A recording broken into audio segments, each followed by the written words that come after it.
او غروانه هغه ختم کو او دا پر ورولې باندې بدلو. دا مونږ ته دا درس او دا تعلیم راکړي چې مونږ د علاقې نه بهر ووتو، دی عیدګاه ته راغلو. دی عیدګاه ته د څه لپاره راغلو؟ د جمعې په ورځ باندې مونږ ته یو حکم مقرري چې تاسو د کلي او د علاقې جامع مسجد ته راجمع شئ، وړو جوماتونو نه بهر راوځئ. دا د څه لپاره وي عزیزانو؟ د اختر په ورځ باندې تاسو عیدګاه ته راوځئ. د دې په مقصد باندې ځان پوه کړئ.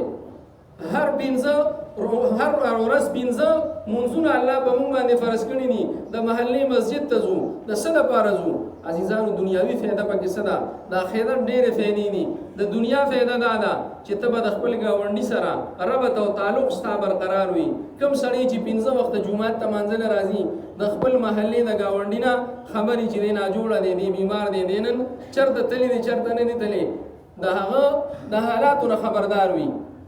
په هفته کې یو ورځ د کلي علاقې نه د وړو جوماتونو نه بهر راوځه، د کلي په سطح باندې په غټ جامع مسجد کې مونځ ادا کا چې د کلي علاقې د خلکو سره ستا ربط او تعلق برقرار شي، چې ستا مینه او محبت الفت برابر وي، چې ستاسو د مسلمانانو هغه یووالی برابر وي.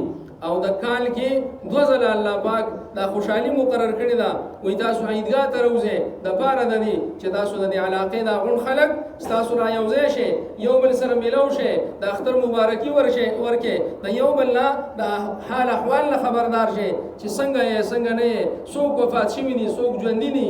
ډېر خلک په روس کال په رکوټي اختر کې موږ سره سخت کال موجود وو، او اوس را سره په غټ اختر کې نشته دي. په روس کال را سره په غټ اختر کې ډېر خلک موجود وو، سخت کال نشته دي. د هغه خلکو حال احوال هغې نه خبردار شو، د علاقې د خلکو سره مینه او محبت ربط او تعلق برقرار شي. دا الله پاک زموږ دپاره عبادت ګرځولی دی. په دې باندې مالا الله پاک اجر او ثواب راکوي. نو هیڅ یو عمل الله داسې نه دی پیدا کړی دی مسلمان چې هغه له پې الله اجر نه ورکوي، خو نیت ورته د عبادت پکار دی. نو د مسلمان هره ناسته، هره ولاړه، هره ګړۍ دا د عبادت ته الله پاک دې زموږ دا موجوده او راتلونکي عبادت په خپل دربار قبول او منظور کړي. انشاءالله صفونه برابر او